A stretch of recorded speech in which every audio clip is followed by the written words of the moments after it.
This is Andrew Ornoch, and you're watching The Game Plan.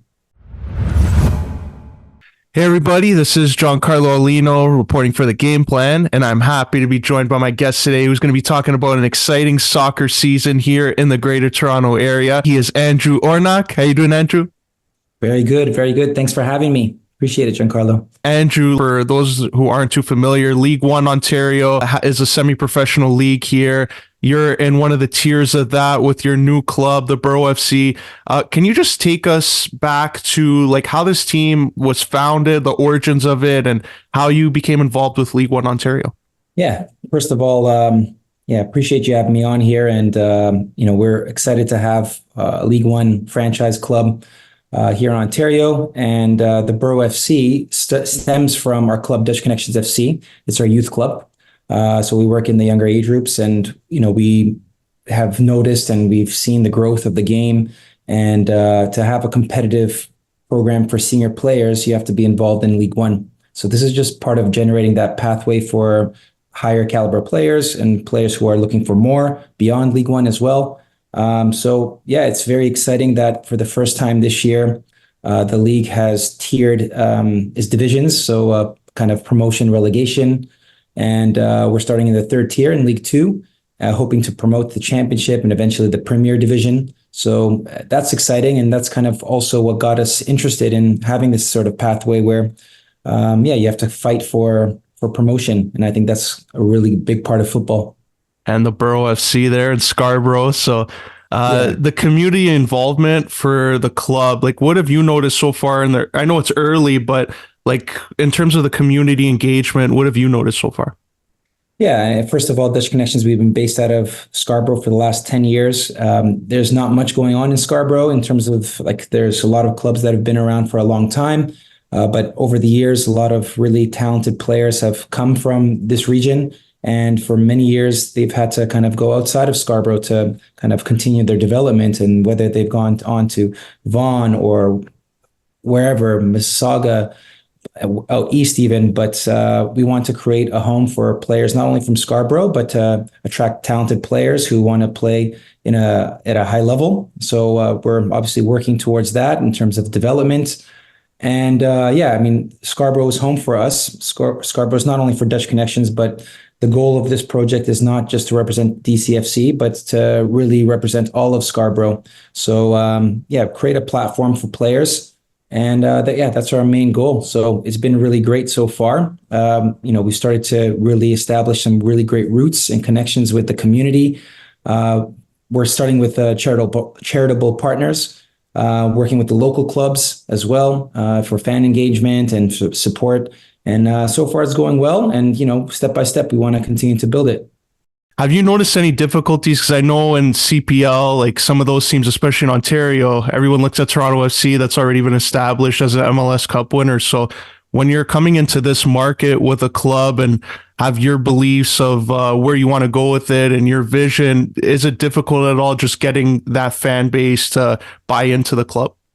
Yeah, I mean, it's grassroots football, right? It's a pro-am division. So, we're starting with a young team with a young group of players. And, obviously you're going to have support from family and friends and the local community. You want to build that up. That takes time. So we're really at the starting point. It's going to take years to get where we want to go. But, we're starting and looking at the short term is to build a team that can compete, that can promote. So that might take us an extra year, but this was our first season to kind of get our feet wet in League One. So we learned so much about game day operations, about organization, and really start to, like I said, kind of lay that foundation and spread our roots within the community. So going into local schools and running clinics for them as the Borough FC, getting fans engaged and reaching out to local clubs because, in the past, it's always tough to get all their clubs to kind of support this one group, but we're the way that we're branding ourselves and the way that we're really working within our community is, look, we are Scarborough's club. We want this to be the first team for all of Scarborough clubs and for the supporting region. And eventually we want it to be a bigger project, but it takes time again. So we're not getting too far ahead of ourselves, but it starts with, it's definitely challenging to build it, but that's kind of the fun part as well. And of course, League 1 Ontario. Right now, all these clubs that are in it, and we've seen some of the exposure going on in the Canadian Championship, even because now you got League 1 Ontario teams, you got League 1 in BC, and gives that exposure to the Canadian soccer fans. So, what's the I guess how would you best describe League 1 Ontario, League 2 in terms of the quality of play? It's amazing that League 1 Ontario is now spreading across the country from BC to Quebec and other provinces. And I think you need this growth in the game in Canada. Like this is only going to be good for Canadian football and the development of players. Obviously, you have the CPL, which is, of course, a professional league, and we all want that to be sustainable, to continue to grow. And I think you need clubs like the Borough FC and all the Premier and Championship and League 2 clubs here to support that as well, because players from there obviously want to go and play in a higher level in Canada, and that looks like it's the CPL. And beyond that, you have, of course, MLS. So it's good for the game. And yeah, obviously the difference between the Premier and Championship and the League 2 is probably the age of the players. I think League 2, you'll see a lot of reserve teams. Besides the new franchises that were introduced this year. And yeah, basically you're playing against some really talented, hardworking youngsters that are all hungry. They all want to play at a higher level, so they all want to prove themselves. So every game's a battle, and that's really nice to see. So we're happy to be a part of it, but obviously our ambitions are to create a team that can promote, and we want to compete in the Premier Division. And besides that, then we want to continue to grow the club. And for yourself now, like joining into this league, I'm sure you have a good idea of some of the players in and around it. So when you were looking at players to join this inaugural team, what qualities did you look for in them? Well, yeah, it was tough because I think this year our club was founded basically based on trialists for the most part. Of course, there are a few players that are coming in from our youngest groups.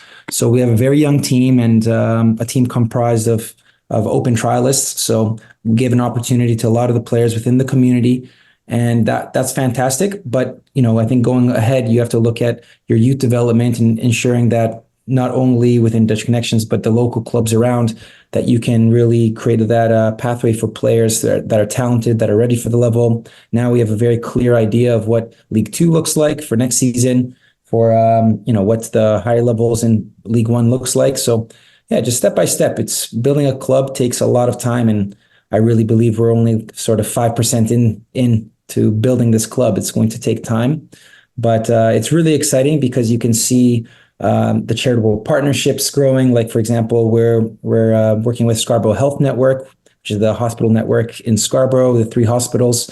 They're raising money for the hospital system, which is important for everyone. So we don't charge for our games. So instead, the supporters can come and donate if they wish to the Scarborough Health Network, or even Feed Scarborough. We work with a local food bank so that people can just give back to those in need. And I think doing these community initiatives goes a long way. And that starts to people have to know that, first of all, this club, we have our heart in the right place. We want to make the community better.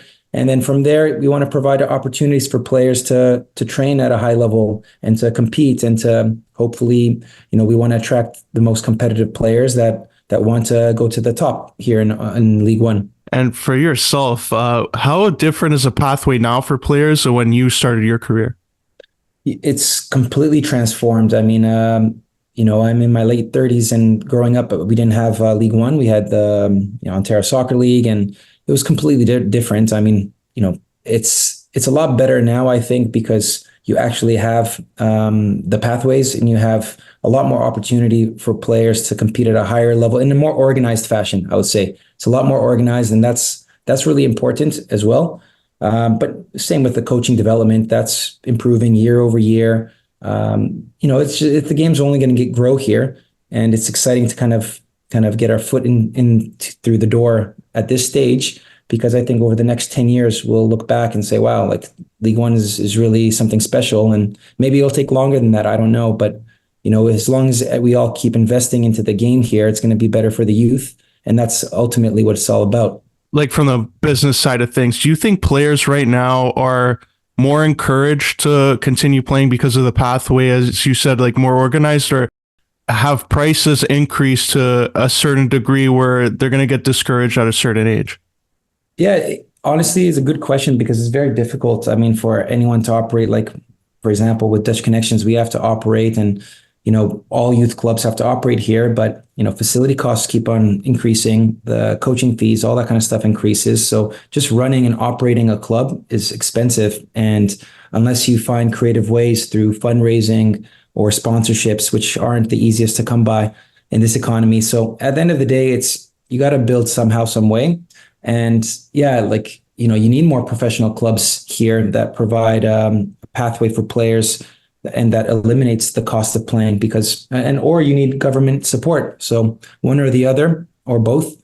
But basically, yeah, this is kind of the landscape that we're in. It's a pay to play format. Obviously, we all wish that this would change, but this is something that needs to start at the very top with the governing bodies, with whether it's Canada Soccer or even beyond. Just the government itself has to invest in facilities and these kind of things because, again, the cost is always increasing and it's sometimes too expensive. And a lot of the top players, they can slip through the cracks because of it. I agree there. And now with the World Cup coming, 2026, fast approaching, what do you think the impact will be on Canada Soccer in terms of just a grassroots level? What you're seeing right now, do you think it's going to continue to grow, or do you think it's going to take some time after the World Cup to really see that kind of development? Well, I think the World Cup is going to really motivate and inspire the next generation of players. I mean, it's the world's biggest event, and to have it in our own backyard, even if it's, a few games or however many games we're having and hosting, it's going to change the lives of a lot of players, both on the male side, the female side. And again, I think more people are getting into the game in terms of they're getting their coaching education, and hopefully the World Cup as well will kickstart, at least a step in the direction of building more facilities so that clubs can operate in a better way, because that's a big part of it as well. So coaching development, the facilities, and just inspiring players to play. It doesn't have to be organized either. When kids love the game, they go out and play. And that's the beautiful thing about the beautiful game, right? Especially now, like you're mentioning there, they're going to be inspired by some of the players that come across. Even if they get to see it live, they'll see them up close in person. For you, who is the player that inspired you to start playing soccer? Oh, it's a really good question. I think, I was really inspired by the 1994 World Cup. And back then, so players like Romario, Roberto Baggio, these players, even after that, Jurgen Klinsmann, these players really inspired me. And then, of course, Zinedine Zidane, he was my idol, and I got a chance to play with him in a charity game. So that was really a special memory that I'll always cherish. But, the thing is, yeah, it's actually amazing. And the best thing about having the World Cup here in Canada, and not only because it's in Canada, but the Canadian national team is starting to become something that we can all be more proud of, because growing up, of course, we looked up to our idols that are playing on the national team, but we didn't have a team that we all supported. I mean, I think the stadiums were empty. Now I think that's starting to change. And that's because the game's being professionalized in Canada. You have players who are playing abroad. You have superstars like Alphonso Davies and other top players that are playing at a high level. So young kids can really look up to them and as role models. They're playing for some of the top clubs in the world. So that's amazing. Not only is the World Cup here, but we can also look up to players who are Canadian. And that's also what we want, is like within the League1 and within we can do what we can control, is try to create a really fun environment, a really great game day experience for young players who, the Borough FC players are national team players, perhaps, maybe not yet, but basically it's just great to inspire the local community, and that's what you want. Definitely. And you mentioned Zinedine Zidane, they're playing in that charity game. What was that like? Like just seeing the way he played up close and personal like that? Yeah, he's, in my opinion, he's one of the greatest ever, right? So for me, he was someone that I always looked up to. And, sharing moments with him in the change room, speaking to him a little bit, or just having a high five with him and combining with him a little bit on the pitch. We played on the same team, which was really cool. And it was just, obviously he was, his career was done and he's, just taking it easy and having fun. But just great experience, like having a picture with him, and he signed my boots, which was really cool. So that's something that I'll always remember. Is there a game like from your pro days where you look back on fondly, like that really sticks out to you? You know what?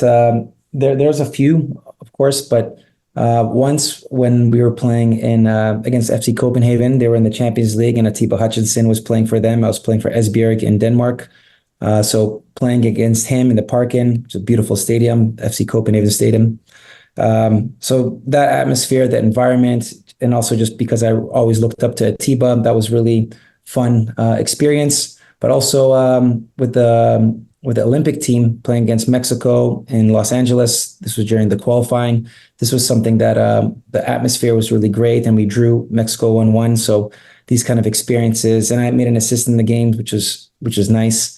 So that was a great experience. That's great. And before we wrap up here and let you go, how can our viewers and listeners here at the Game Plan stay up to date with everything with the Borough FC and yourself, and follow you on social media? Well, we have our website, of course, theboroughfc.com, but I think these days, I think social media as well. On Instagram, we have an excellent page, or whatever, Instagram page. And I think that we have an amazing photographer, Hanin, so you guys can check that out. And we try to update not only the games, but how it's going throughout the season. So yeah, that would be a cool way to keep connected. Highly recommend that follow. And Andrew, I really appreciate you sharing your time and coming on here to talk all about this, the Borough FC, your playing career, and I wish you all the best this season. Anytime. Thank you so much, Giancarlo. Appreciate it.